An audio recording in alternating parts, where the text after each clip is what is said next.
সম্মানিত ভাই ও বোনেরা, আমরা জানি বাংলাদেশের স্বাধীনতার কয়েক বছরের মধ্যে চীন বাংলাদেশকে স্বীকৃতি প্রদান করে এবং 1976 সাল থেকে বাংলাদেশের উন্নয়নে চীন আমাদের অতি গুরুত্বপূর্ণ অংশীদার। বাংলাদেশে যতগুলা বড় প্রকল্প আছে অনেকগুলাতেই চীনের সহযোগিতার হাত আছে। বাংলাদেশের সবচেয়ে দীর্ঘতম সেতু চীনের আর্থিক এবং কারিগরি সহায়তা আর পার্টনারশিপে ইতিমধ্যে সম্পন্ন হয়েছে, যা দক্ষিণবঙ্গের প্রায় 5.5 কোটি মানুষের জীবনকে সহজ করে দিয়েছে। ঢাকায় বাংলাদেশের সবচেয়ে বড় যে সম্মেলন কেন্দ্র রয়েছে চীন বাংলাদেশ সম্মেলন কেন্দ্র, এটি মূলত চীন আমাদের উন্নয়ন সহযোগী হিসাবেই বাস্তবায়ন করেছিল, কিন্তু পরে বন্ধুত্বের নিদর্শন হিসেবে পুরাটাই বাংলাদেশকে উপহার দিয়ে দিয়েছে।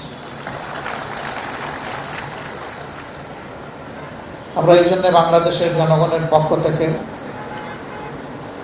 রিপাবলিক অফ চায়না, তার সম্মানিত প্রেসিডেন্ট শি জিনপিং এবং চায়নার জনগণকে আমরা আন্তরিক ধন্যবাদ ও কৃতজ্ঞতা জানাচ্ছি।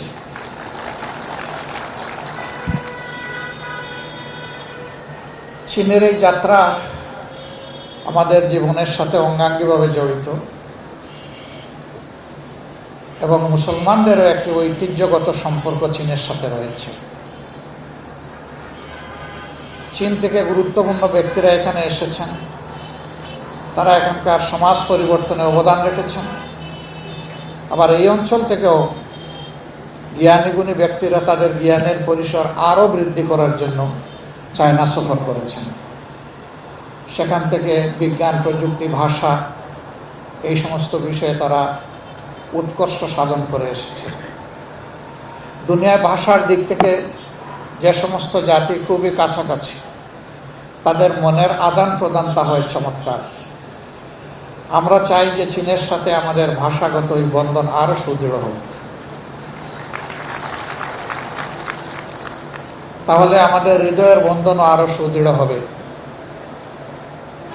চায়নার সরকার ইতিমধ্যেই বাংলাদেশে অনেকগুলা কল্যাণমূলক কাজের পদক্ষেপ নিয়েছেন। আমরা আশা করব চাইনিজ ভাষা শিক্ষার একটা উচ্চতর একাডেমি তারা এখানে গড়ে তুলবেন, যাতে করে আমাদের পরবর্তী জেনারেশন বা ভবিষ্যৎ প্রজন্ম